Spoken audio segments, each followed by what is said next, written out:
ነገሮችሽ ሊሆኑ ሲሉ ነገሮች ሊሳኩ ሲሉ በጣም ነርቨስ ትሆኛለሽ፣ ትረበሻለሽ። ነገሩ እኮ መጥቷል፣ እዚህ ጋር ነው ደርሷል። ከዛ አንቺ ርብሽ ብሽ በቃ ተስፋ መቁረጥ፣ ከፈጣሪ ጋር መጣላት፣ ወይ እንዲያረጋለሁ የራሴ መንገድ ይሄዳለሁ። በርሽ ላይ ነው ያለው ነገሩ። የምትጠብቂው ነገር በር ላይ ነው ያለው። የምትጠብቂው ነገር በር ላይ ሆኖ አንቺ ድብልቅልቅ ሽወጣ ከመላገት ትታያለሽ። በማግስቱ እኮ ታፍሪያለሽ። አንድ ቀን ሲቀረው፣ ጥቂት ሳምንታት ሲቀረው፣ ጥቂት ወራት ሲቀረው ሰዎች ብስጭት ይላሉ፣ ተስፋ ይቆርጣሉ ምናምን። አሁን የሚመለከቱን ሆነው እንዲህ ተስፋ መቁረጥ ሲገቡ ምናልባት ነገራቸው ደርሷል፣ በረከታቸው በር ላይ ነው ያለው። አንድ ጊዜ ደግሞ ምን ሆነ መሰለሽ? አንድ ሰው ቢሮ ቆመናል፣ ገብተን መቀመጥ ፈልገናል። 3 ነን፣ የቢሮ ባለቤት የለም። እንደዚህ ደግሞ ይዘንብ ነበርና በር ላይ ቆመን አይ የጠፋ በሩን እንትን ብሎ ነው ያለ። 3ታችንን መግባትና መቀመጥ ፈልገናል። ከዛ ከመሐከላችን አንዱ በሩን ገፋ አደረገው። ገፋ ሲያደርገው ለካ አልተቆለፈ። አንዳንዱ በር አልተቆለፈ፣ ትንሽ ገፋ ማድረግ ነው የሚጠይቀው። ገፋ ስታደርጊ ኦልሬዲ ቁልፍ ተከፍቷል፣ አንሎክ ተደርጓል። አሁን ካንቺ የሚጠበቀው ትንሽ ገፋ ማድረግ ነው። ግን በሩ ጋር ቆመሽ ታለቅሻለሽ። የኔ ጉዳይ እንደው እንዲት ያለሽ፣ በሩ ተከፍቷል፣ አንሎክ ተደርጓል። ገፋ ማድረግ ብቻ ነው የሚጠይቀው። ትንሽ ገፋ ስታደርጊ ይከፈታል። እና ይሄን ማወቅ በጣም ጠቃሚ ነው። ነገራችሁ ሊደርስ ሲል ሊሆን አካባቢ ጭንቀቱ ይጨምራል። በቃ ፍርሃት፣ ጭንቀት፣ ተስፋ መቁረጥ እንደዚህ ይመጣልና ይሄንን መረዳት አለባቸው። ምን ይላል ቃሉ? የሚዘጋ የሚከፍት የሌለ ይላል። የሚከፍት የሚዘጋ የሌለ ይላል። እሱ የዩኒቨርስ አምላክ የዩኒቨርስ ጌታ ከቆለፈው ማንም አይከፍተው። የፈለገ ዘመድ ቢኖረኝ የፈለገ ሀብታም በሆን አይከፈትም። እሱ ከከፈተው ደግሞ ከጥልቅ ሰይጣን ሁሉ መጥቶ ክፉ ሰዎች በሙሉ ተሰብስበው በሬን ሊያዘጉት አይችሉም። ምክንያቱም እሱ ነው የከፈተው። የሚዘጋ የሚከፍት የለም። የሚከፍት የሚዘጋ የለም። እሱ ከከፈተው ማንም አይዘጋውም። እሱ ከዘጋው ደግሞ ማንም አይከፍተው። በዚህ መተማመን ያስፈልጋል። መስመራችንን ከሱ ጋር ካደረግን ይሄ ነው። እና ይልቁን መጠንቀቅ ያለባቸው ሌላው ምንድነው? ልክ በረከትሽ ሊመጣ ሲል ደግሞ ግር ብሎ ይመጣሉ። ለምሳሌ አንድ ሴት ትዳር ትጠብቃለች አይደል? ማአት ባሎች ይመጣሉ፣ ካንዲዴቶች በጣም እኮ ነው የሚገርመው። ግር ብሎ ይመጣሉ። ወይ ወንዱ እየጠበቀ አይደል? ሴቶቹ ግር ብሎ ይመጣሉና መለየት ትቸገራለች። ይሄ ነው ስራ የሚጠብቅ ችናት ስራ የሚጠብቅ ተዘግቶ የነበረ እዚህ ጋር ይጠራል፣ እዚህ ጋር ይጠራል፣ እዚህ ጋር ይጠራል፣ እዚህ ጋር የትኛው ነው ብሎ መለየቱ ላይ ይልቅ መጠንቀቅ አለባቸው። ስለዚህ ሊደርስ ሲል አንድ ውጊያው ይጨምራል፣ ተስፋ መቁረጥ ይኖራል። 2 ደግሞ ሲመጣ ደግሞ ተመሳስለው የሚመጡ ነገሮች ይመጣሉ። ተመሳስለው ልክ ክርስቶስ መምጫህን በመናውቃለን ሲባል እኔ ልመጣ ስል ብዙ ሐሰተኛ ክርስቶሶች ይመጣሉ አለ። ስለዚህ ለምትጠብቀው ሴት ሐሰተኛ ባሎች ይመጣሉ፣ ለወንዱ ሐሰተኛ ሚስቶች ይመጣሉ። ግር ብለው ነው የሚመጡት። ይህን ደግሞ መጠንቀቅ ያስፈልጋል ማለት ነው። ወደ ኖህ እንመለስ። ጻድቁ እግዚአብሔር በጻድቁ ኖህ ላይ ዘጋበት አለ። ለምን ዘጋበት? ምን ተፈጠረ? ከዛ በኋላ አንደኛ የዘጋበት ምክንያት ከጥፋት ውሃ ሊያድነው እንዳይሞት ነው። አንዳንዱ በር የሚዘጋብን እንዳንጎዳ ነው። እኔ አሜሪካ ሊሄድ የፈለኩበት እድሜ ከሜዲካል ስኩል ወጥቼ 26 ዓመቴ ምናምን ነው ሊሄድ የፈለኩበት እድሜ። በዛ ሰዓት ጠጣለሁ፣ እጨሳለሁ፣ ቅማለሁ፣ ገርልፍሬንድ ምናምን ገና ይሄ ወደ መንፈሳዊ ህይወት አልተጠጋሁም። በዛ ሰዓት እኔ ብሄድ ኖሮ በጣም አደጋ ውስጥ ልገባ እችል ነበር። በጣም አደጋ ውስጥ ልገባ እችል ነበር። ምክንያቱም በቃ ሁሉን ነገር ሙከራ ላይ ስለነበርኩ። ስለዚህ ፕሮቴክት ሊያደርግሽ ሊጠብቅሽ ከውጭ ይዘጋብሻል። ልትሄጂ ስትይ አይቻልም፣ አትሄጂም፣ እየጠበቀሽ ነው። ልታገቢ ስትይ አታገቢም፣ ለምን? እየጠበቀሽ ነው። የተሳሳተ ትዳር ነው። የተሳሳተ ትዳር ውስጥ እንዳትገቢ ይፈልጋል። ፕሮቴክት ያደርግሻል እና ይጠብቃል።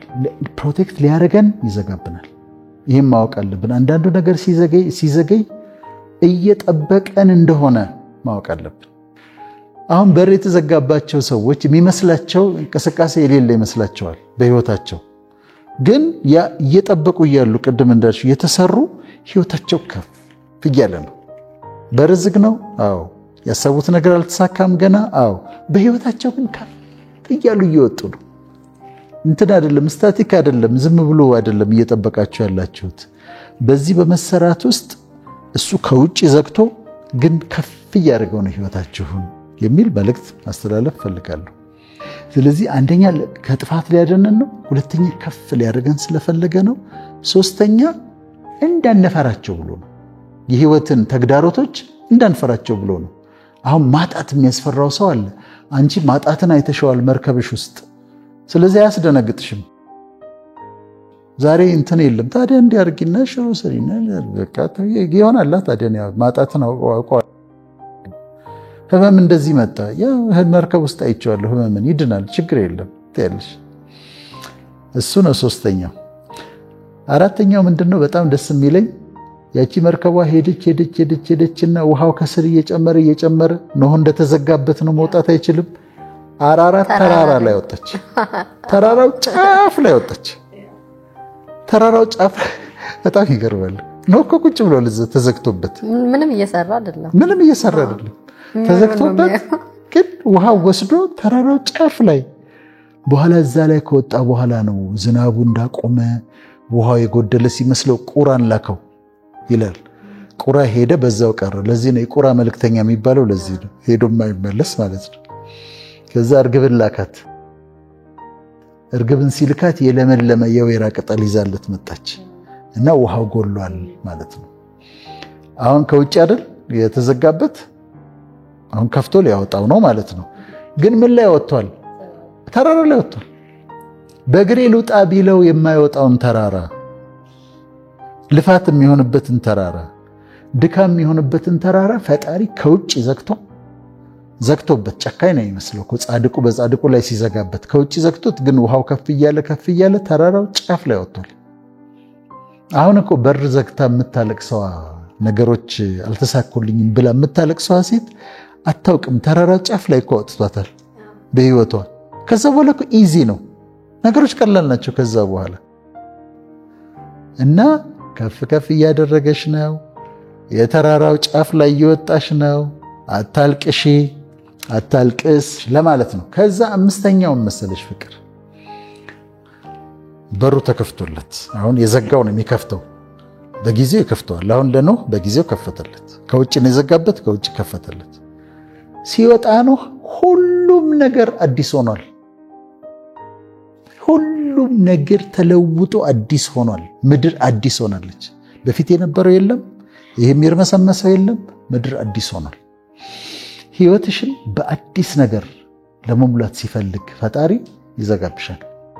ይዘጋና ያስቀምጥሻል። 2 ወር፣ 2 ዓመት፣ 3 ዓመት ዘግቶ ከዛ አታውቂም አንቺ ዘጋ ዘንዶ ምናምን ታየዋለሽ። ከዛ ከፍታው እየጨመረ ተራራ ላይ ከዛ ሲከፍተው ተከፍቶ ስትወጪ ሁሉ ነገርሽ አዲስ ነው። ላይፍ ላንቺ አዲስ ቢግኒንግ ነው። ኦል ኢዝ ኒው።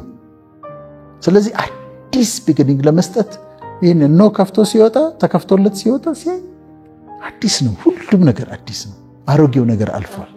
እንኳን ተዘጋ እንኳን ዘጋህብኝ የሚያስብል ነው። ስለዚህ ሁሉን አዲስ ሊያደርግ ስለፈለገ ነው። ስድስተኛው ከወጣ በኋላ ምን አደረገ? እግዚአብሔር ምን አደረገለት? ቃል ኪዳን ገባለት።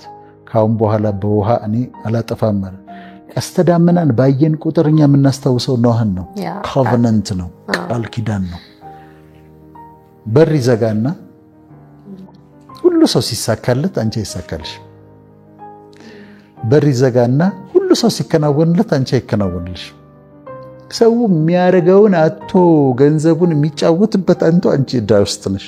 ላንቺ ከባድ ነች። 2000 ብር ማለት ላንቺ ከባድ፣ 10000 ብር ማለት ላንቺ ከባድ፣ ለሌላው ሰው ደግሞ ቀላል። ዘግቶብሻል። ፋይናንስ ምንጭሽን ዘግቶታል። ስራውን ዘግቶታል። በረከትሽ ዘግቶታል ራሱ። ከዛ ስትወጪ ሁሉ አዲስ ነው። ልትወጪ ስትይ ግን ቢሆን ነገር አለ። ኪዳን ይገባልሻል። ሁለተኛ በውሃ አላጠፋም አላለም። ፍቅር ልጄ ሁለተኛ አትቸገርም ይልሻል። አሜን። እሱ ሁለተኛ ችግርን አታዩ። ይህ ለእኔ እንደ ኖህ ውሃ ነው የሚል ቃል አለ ኢሳይያስ 54 ላይ። አታፍሪምና አትፍሪ። እየሰበክን አይደለም ግን ትምህርት ነው። ሁሉም ለሁሉም ይሆን ነው። አታፍሪምና አትፍሪ፣ አትዋረጂምና አትደንግጪ ይላታል። ምክንያቱም ብዙ ጊዜ አፍራለች። ብዙ ጊዜ ስላፈረች፣ ብዙ ጊዜ ውርደትን ስለቀመሰች ከእንግዲህ በኋላ ይላታል አታፍሪምና አትፍሪ፣ አትዋረጂምና አትደንግጪ። ከዚህ በፊት ብዙ ጊዜ ተዋርደሻል፣ ኖ ሞር። ከእንግዲህ በኋላ አትዋረጅ። ከዚህ በፊት ብዙ ጊዜ አንገት ደፍተሻል፣ ከእንግዲህ በኋላ ግን አንገት አትደፊ ብሎ ከዛ ይህ ለእኔ ይላታል እንደ ኖህ ውሃ ነው። የኖህ ውሃ በምድር ላይ ጥፋት እንደማይመጣ ተመልሶ አንቺ ካሁን በኋላ ጥፋት ውስጥ አትገቢ ይላታል። በርሽ ተዘግቶ አዝነሽ ተክዘሽ ከፍቶሽ ከውጭ ዘግቶብሽ እንዳትንቀሳቀሽ አድርጎ ልክ ሰዓቱ ሲደርስና በሩን ሲከፍት ግን ቃል ይገባልሻል። በፍጹም በህይወት ዘመንሽ ከእንግዲህ በኋላ አትዋረጅም፣ ከእንግዲህ በኋላ አታፍሪም፣ አትፍሪ፣ አትዋረጅም፣ አትደንግጪ ብሎ ቃል ይገባልሻል። ያ ጊዜ ካለፈ በኋላ በቀሪው ዘመንሽ እንደዚህ መዋረድ፣ ያ ችግር ተመልሶ አታዩ። ስለዚህ ቃል ኪዳን ሊገባልሽ የቃል ኪዳን ሰው ሊያረግሽ ሲፈልግ ይዘጋል። የመጨረሻ በዚህ ፕሮሰስ ውስጥ እሱን ታውቂዋለሽ። አንዳንዴ ምንድነው መጀመሪያ ህይወታችን ላይ ልክ በቃ ስንጠይቅ ይሰጠናል፣ ስንጠይቅ ይሰጠናል። ዝም ብሎ ዝም ብሎ የሚሰጥ አምላክ ይሆናል። ከዛ ይመጣና ይዘጋዋል። ይዘጋና ያስተምርሻል፣ ይሰራሻል፣ ብዙ ነገር ያሳርሻል። በዚህ ሂደት ውስጥ ፈጣሪን እያወቅሽው፣ ባህሪውን እያወቅሽው፣ እየፈራሽው፣ እያከበርሽው ትመጫለሽ። አሁን እግዚአብሔርን አውቃለሁ ለማለት አልደፍርም፣ ግን እንዳልዳፈረው አድርጎ ግን አስተምሮኛል። ማን እንደሆነ እንድፈራው አድርጎ ፍቅር መሆኑን አውቃለሁ፣ እንደሚወደኝ አውቃለሁ፣ ትሁት አምላክ እንደሆነ አውቃለሁ፣ ደግ እንደሆነ አውቃለሁ። ሲፈልግ አንስቶ እዛ ላይ መስቀል የሚችል ከዛ ደግሞ እኔ እኮ ምናምን እኔ እኮ በራሴ እንዲሆኝ ከፈለገ አውርዶ ማሽቀንጠር እንደሚችል አውቃለሁ። አትታበዩ፣ በኩራት አትናገሩ ያለችው ሐና ለዚህ ነው። አትታበዩ፣ በኩራት አትናገሩ ያለችው እግዚአብሔር አዋቂ ነው ያለችው ለዛ ነው። በዚህ ሂደት ውስጥ ነገሮችሽ በተዘጉበት ሂደት ውስጥ እሱን ወደ ማወቅ፣ እሱን የበለጠ መረዳት። ምክንያቱም አሁን እሱ ላይ ዲፔንደንት ሆነሽ ነበር። በሮች በተዘጉበት ሰዓት በየቀኑ ከሱ ለምነሽ መጠየቅ አለብሽ። እንዲያርግልኝ ማለት አለብሽ። ሁሉ ነገር ካለ ግን እኮ ሰው አንዳንዴ ትዝ ሲለው ነው የሚጸልየው። ምን ችግር አለ ታዲያ? ገንዘብ አለ አይደል? ያድርገው። ይሄ እንደዚህ ነው። ምን አጸለየ ታዲያ? ውጣና ግዛው ሂድና። ይሄ ልጅህ ትምህርት ቤት ታዲያ ክፈልና አስተምራት። ምን ችግር አለ ነው የሚለው። በዚህ ሂደት ውስጥ ግን እያንዳንዷን ነገር ከሱ እጅ መቀበል ተምረሻል። እያንዳንዷን ነገር ከሱ መለመንን ተምረሻል። በዛ ሂደት ውስጥ አንድ ሰውን እንኳን የበለጠ የምታውቂው ከሱ ጋር ጊዜ ባሳለፍሽ ቁጥር ነው አይደለም?